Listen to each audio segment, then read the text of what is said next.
We are at the end of the preparation for this scene. Art sure takes a lot of work to be made.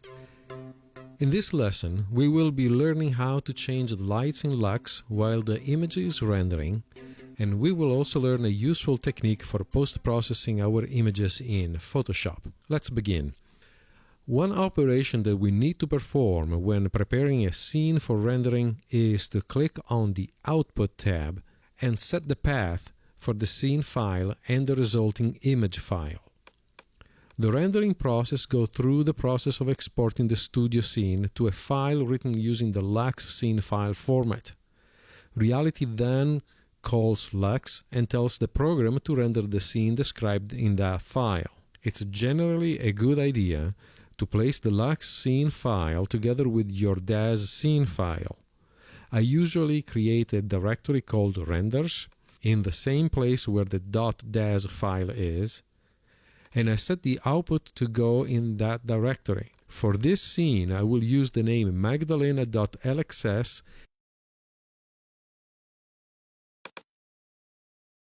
and Magdalena for the PNG file.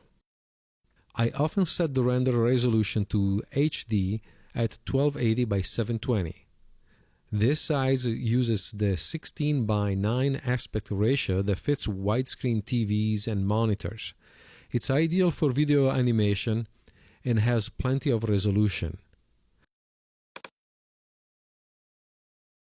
As a final touch, I enclose the space for the scene in order to create a more natural environment.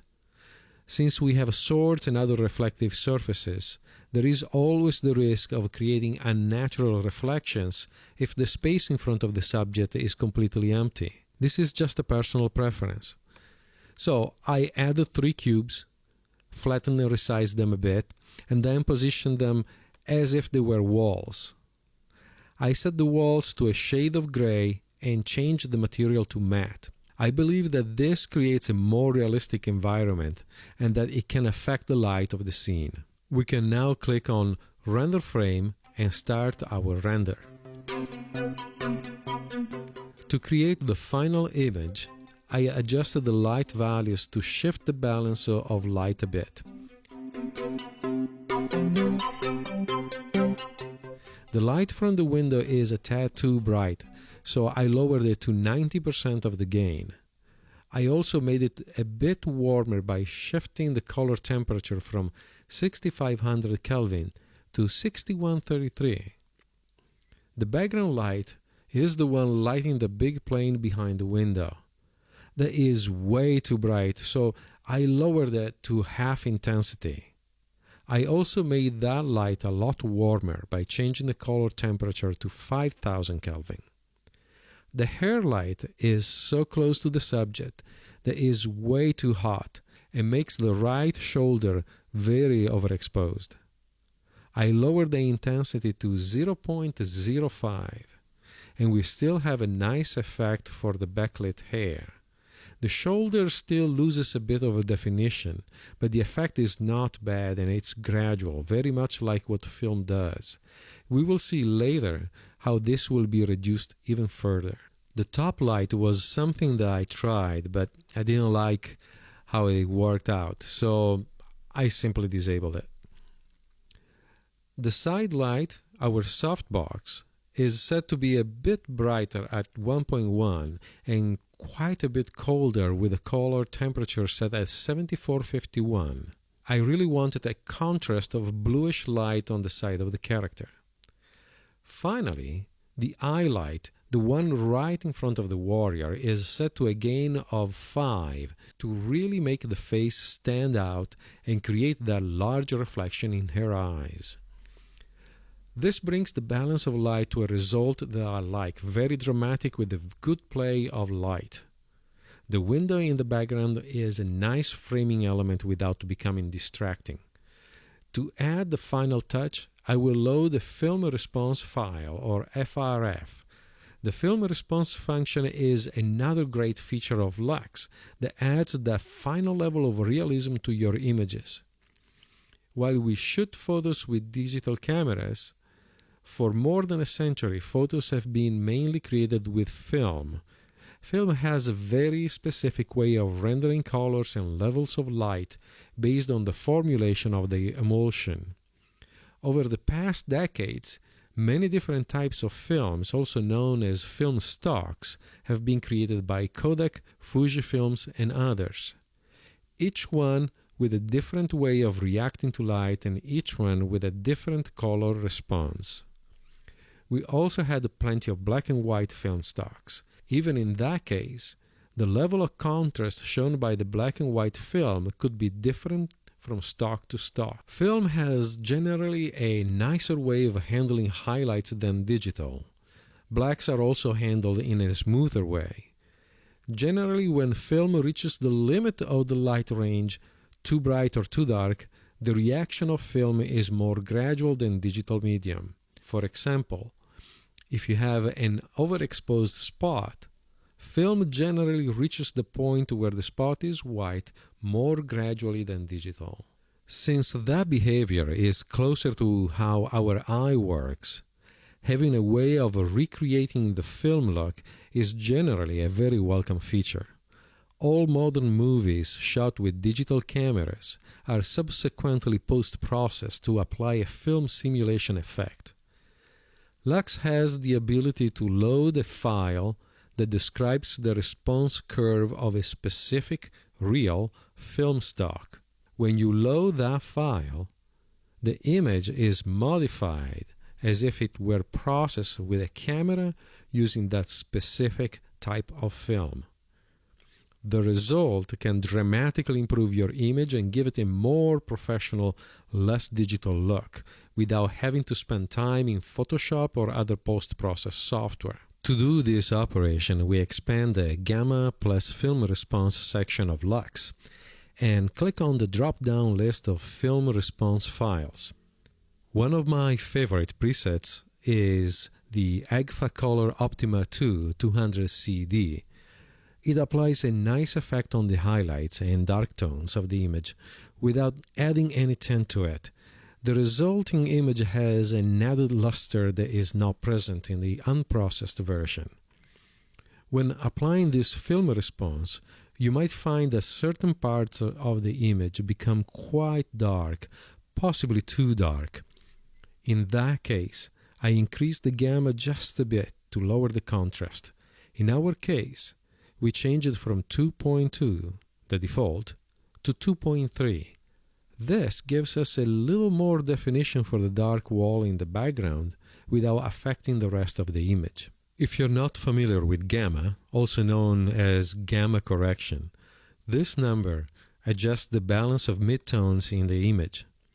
Changing the gamma doesn't affect the highlights or the dark tones, but it will change what is considered a midtone.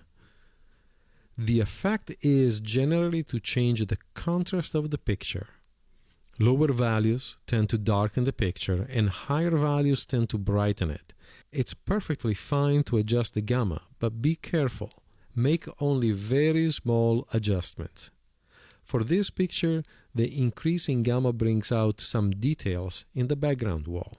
Once you have the image rendered at the right quality, this scene is pretty heavy and will require some time, you should use the menu option in Lux called Save and Exit to be sure to have a final render saved on disk.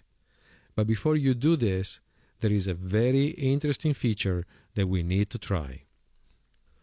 Lux 0.8 introduced a whole series of options for saving your images. One of these options is in the File menu under Export to Image, and it's titled Light Groups to Tone-Mapped LDR Images. Yes, it's a mouthful, and yes, it's nerdy as hell, but there is not much else that you can use to describe that function, and it's something that will blow your mind. We know how nice it is to be able to edit the light groups in Lux. How cool would it be if you were able to do something like that even after you quit Lux? That's thanks to our friend LGTTLI, or Light Groups to Tone Mapped LDR Images. I'm not even going to try to describe it. Let's just use it and see what happens. When you select that option, you will be presented with the usual Save File dialog box. What you need to do there is to select a directory for the files and give a name for them. This name will become a prefix that will be used with all the light groups in the scene. The name of the light group will be the second part of that file name. The files will be saved in the format that you selected in the file type selector. PNG or PNG is generally the preferable format. Once Lux is done, let's select File, Save and Exit, and be done with our render. Now we can look at the result of so much work and be quite proud of it. But let's say that we want to play with it even more and maybe do some adjustments that are going to be tricky in Lux. Let's fire up Photoshop and see what we can do with the files that were just saved with the LGTTLI menu. Here we are in Photoshop. Let's open all the files that were saved before. Now we see what happened when we saved the light groups. Lux has created a PNG file for each light group. Please note that this is per light group, not per light. Each file is the result of the scene as if it were lit by only the light group selected.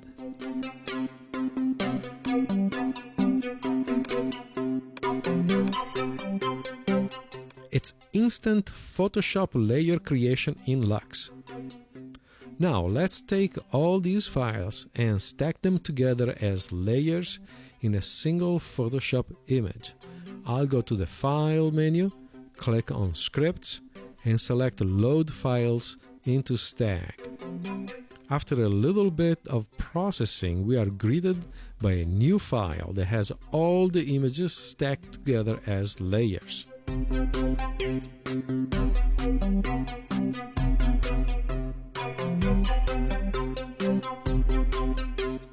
At this point, we can close the original PNG file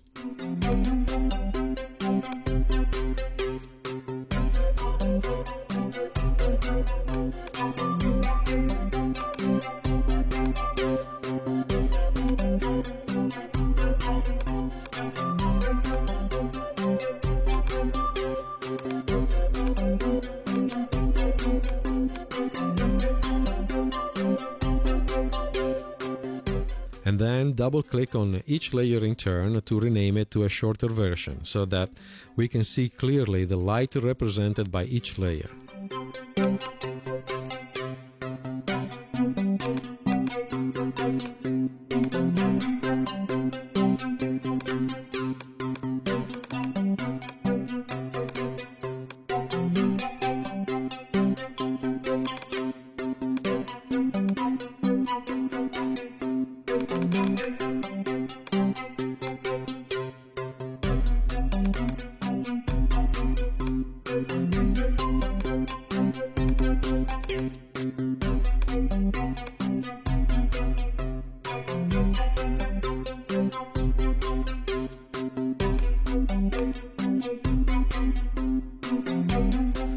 Let me hide all the layers except for window light.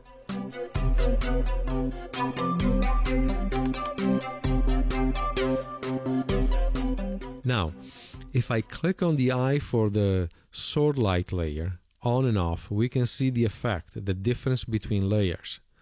The sword light layer adds some necessary highlights, but, of course, we don't want to lose the light effect of the window and the floor. So what we need is to add the light from the sword light layer to the base layer. Let's select the sword light layer and click on the Blend Modes menu and select Screen. Screen is like lighten, but a bit brighter. I prefer it in this case. If we turn on and off the layer, we can see that it is like turning on or off the light. So let's enable the side light layer as well. Man, this is a nice image by itself. It really shows that sometimes less is more.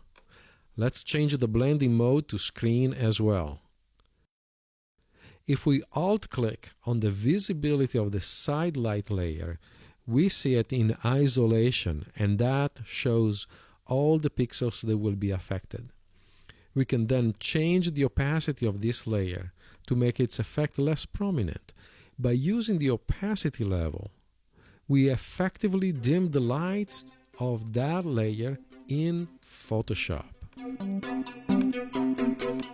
Let's continue with the hair light. Here I want to try an experiment to make the hair light a bit more prominent. If you remember, when we were adjusting this light, the hair light had to be turned down quite a bit because it would otherwise overexpose the shoulder and the knee. Well, we can cheat a bit here and get our halo of the warrior while avoiding blowing out other parts of the image. So I blend the layer using screen again.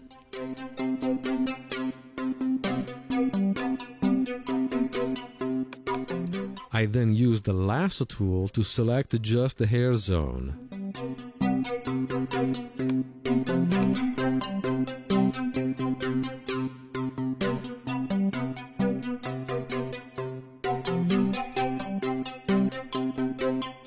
I click here and turn the selection into a layer mask. This will limit the effect of the layer to only the part that is selected and leave the knee and shoulder out. Now we can shift-click on the layer mask to toggle its use and see how the other parts of the image get affected when we do that. Okay, back to enabling the layer mask. Let's call the levels adjustment so that we can make this hair light brighter. Be sure that you have the thumbnail of the layer selected and not the thumbnail for the layer mask, or this effect will not work.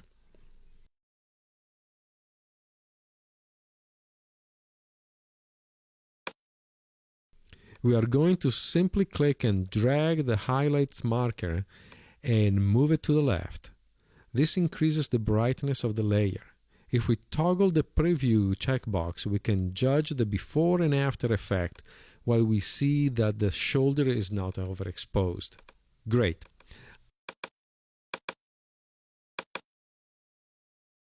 Let's continue with the highlight. Change it to use screen and maybe lower the opacity a bit.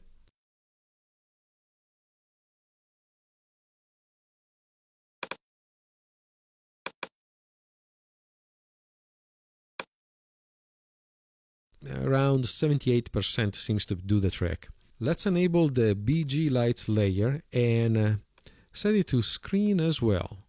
The window is a bit too bright at this point, so I will lower the opacity to about 70%. That works. As I look at this, I still feel that it's a bit too bright, and I'd like to have a bit less light.